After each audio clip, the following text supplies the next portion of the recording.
For our first horrifying story, we are taking you to Kentucky, which is a southern US state known for bourbon, bluegrass music, and the birth of fast food, Kentucky Fried Chicken. The tragic story you are about to hear took place in the summer of 2007 at the Six Flags Kentucky Kingdom in Louisville, one of the main tourist attractions in the city. The park was originally opened in the late 80s and was taken over by Six Flags in 1998. I'm your narrator, Alex Malone, and this podcast is brought to you by Piccolo Podcasts. Welcome to Fairground Fuck-ups.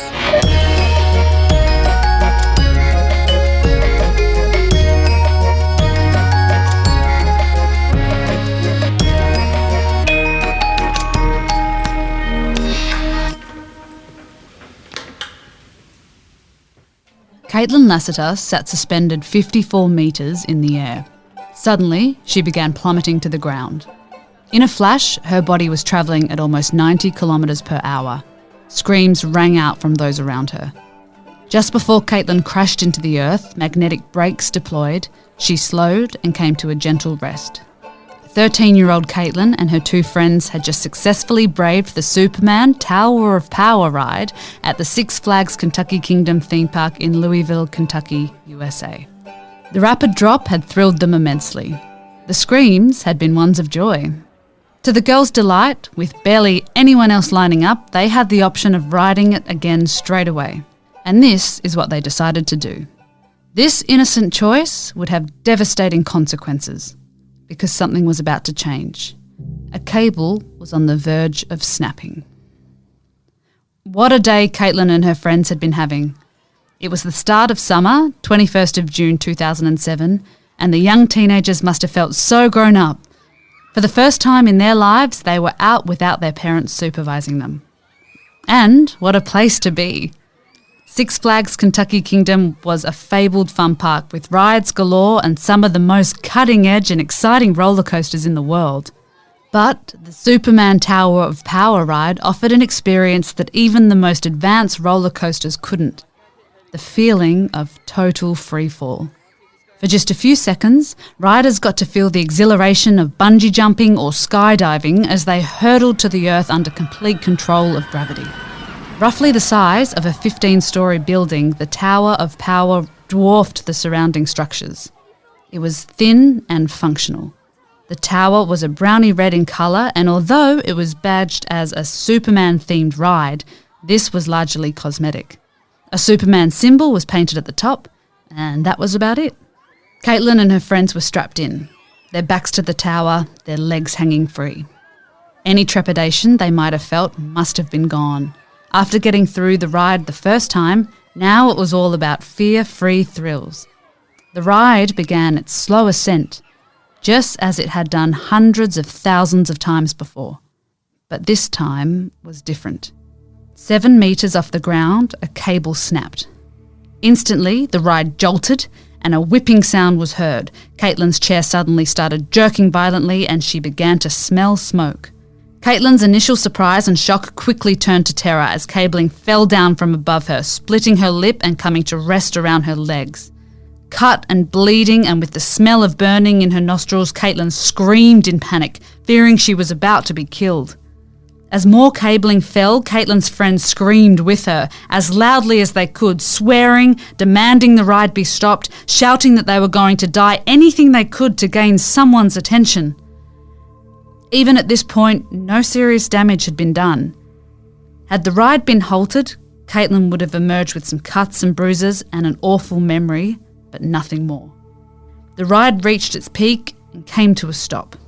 One of its features was that it had hovered motionless at the top of the tower for several seconds to increase suspense. Surely the ride operator must have heard the cable snapping. Surely they must have heard the terrified screams. But seconds ebbed away and the emergency stop button was not pressed. Now, in a state of complete terror, Kaitlyn realised the ride was going to go ahead. The sickening drop was mere moments away. And then it happened. As if a trapdoor had sprung open, the ride activated and began hurtling downwards, accelerating towards its frightening top speed of 25 metres per second. In a heartbeat, the cabling that lay around Kaitlyn's lower legs tightened violently. In her words, "I covered my face so nothing got hurt, but I looked down at my thighs and saw red and watched the cables slide down my legs. I felt a burning sensation and then couldn't feel my legs. I was so scared, and it was the absolute worst feeling because I couldn't control anything that was happening." Seconds later, the ride reached its end. The brakes deployed and it descended the last few metres gently as designed. In a state of confused panic, Kaitlyn looked across at her friends to see if they were all right. And then her brain, struggling to process what had happened, she looked down at her legs. She no longer had feet. The cable had severed them at the ankles. Later, Kaitlyn would describe the heartbreaking words she said to her friends. "I kept saying to them, I just want to walk home. Please tell the guys to unlatch me. I want to go home. But I knew that I didn't have legs." Kaitlyn was rushed by ambulance to the University of Louisville Hospital, while Kaitlyn's friends gave her parents' phone number to an adult bystander for him to make the call that all parents dread receiving. Kaitlyn's mother Monique answered, but the man insisted upon speaking to Kaitlyn's father. The urgency and emotion in the caller's voice convinced Monique to get her husband, Randy, out of the shower and take the call. Randy was asked whether his daughter was at an amusement park and what her hair colour was. When Randy confirmed that his daughter, with striking red hair, was indeed at the park, he was told what had occurred. Randy was so distraught he couldn't bring himself to tell Monique what had happened, just that they needed to rush to the hospital instantly. Kaitlyn remembers the moment they arrived. "I remember seeing my parents for the first time and I said, 'Mummy, I don't have my feet, but I still have my eyes and I can see you and Daddy.' And I remember her crying about that." To Randy and Monique's horror, the doctors advised them that they were not going to attempt to reattach their daughter's feet, that there was too much damage to safely do so. Kaitlyn's parents refused to accept this decision, but it soon started to appear as though they would have no choice. 2 other medical teams were approached, but both also declined to try reattachment surgery, citing the likelihood of infection and rejection. But then, with hope fading, they received a lifeline in the form of Dr. Mark Tressler, an assistant professor of orthopaedics at the Vanderbilt Medical Center. Dr. Tressler agreed the surgery would be extremely difficult and risky, but in his words, "We can't do any worse than what she has, so I'm up for trying to save her feet. Bring it on, I'm up for the challenge." And he added, "If one of my boys was in that situation, and I thought there was any chance in the world that they could have their feet back, that's what I would want." I understood the odds.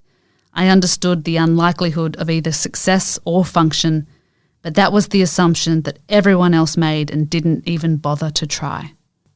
But there was another problem. To have a reasonable prospect of success, reattachment surgery must be performed as soon as possible. Any longer than 6 hours and the odds of the surgery working began to rapidly decline.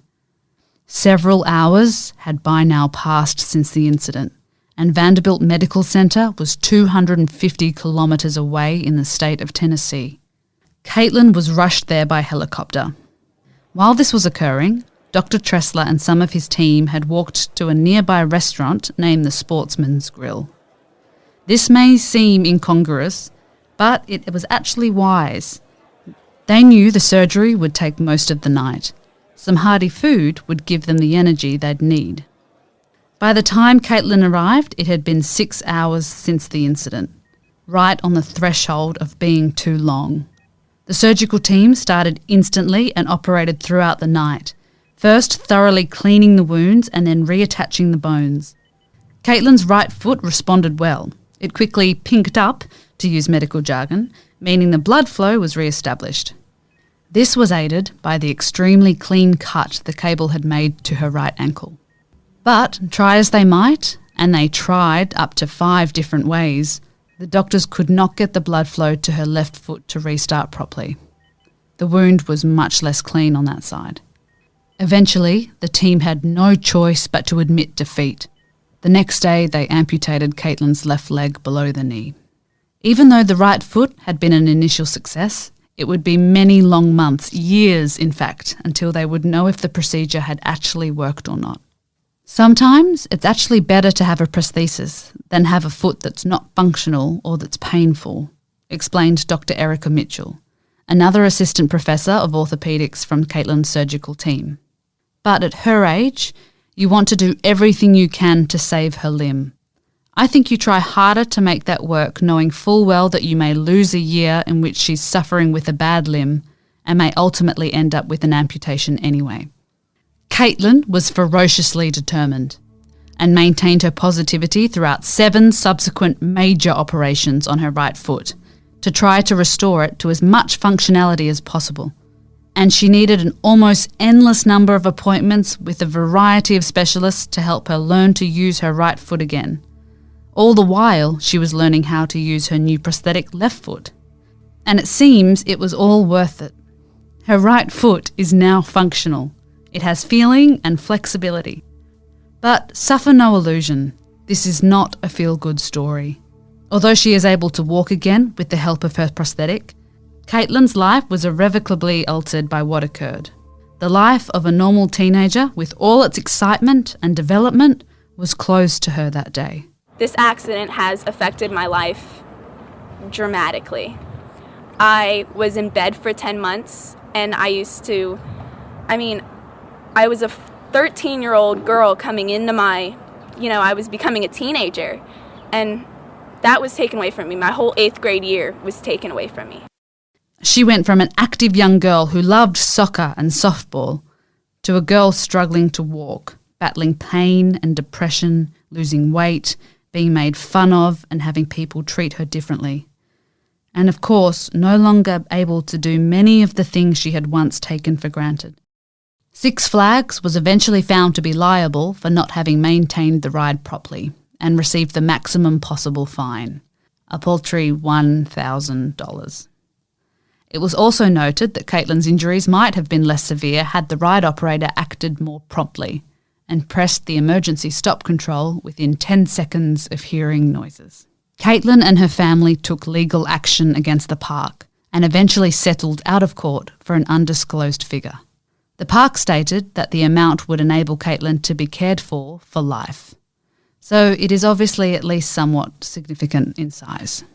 But is it big enough? Without knowing the amount, it's all speculation. But a clue can be found in a quote from the family's lawyer, Larry Franklin. He was not happy with the settlement size, and he had wanted to go to trial to get a more adequate sum.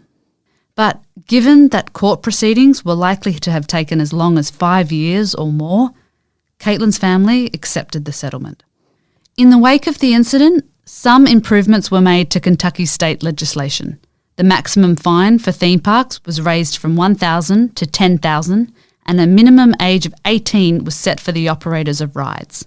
Previously, Kentucky had imposed no minimum age limit at all, and an operator working on Kaitlyn's ride had been only 16. But that was only one state out of 50. At the time of the accident, 14 other states of America also didn't have a minimum age limit. Furthermore, a strange feature of American legislation meant that rides of the type that Kaitlyn was injured on were specifically excluded from federal oversight. Portable rides, those that are packed up and moved from carnival to carnival, were subjected to federal scrutiny, but rides that remained in a fixed location were not. Kaitlyn and her family became enthusiastic supporters of a change to legislation championed by Congressman Ed Markey, which aimed to close this loophole.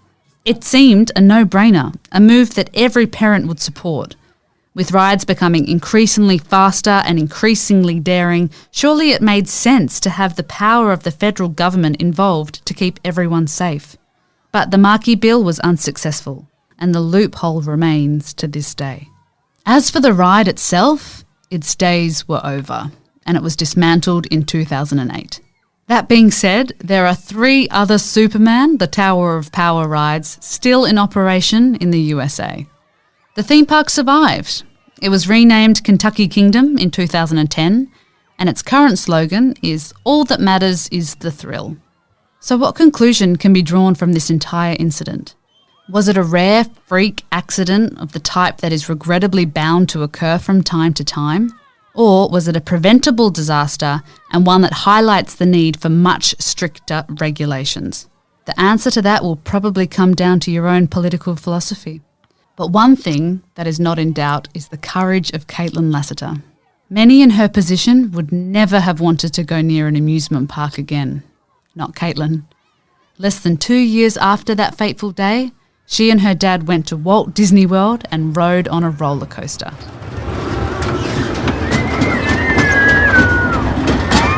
In her own words, "Being a 15-year-old girl, I love being dangerous. They took that joy from me, and I wanted that back.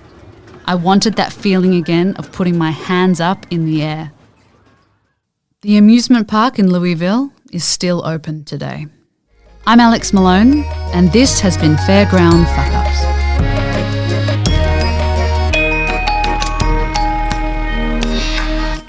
Season 1 of Fairground Fuck-ups will continue with new episodes released every Monday.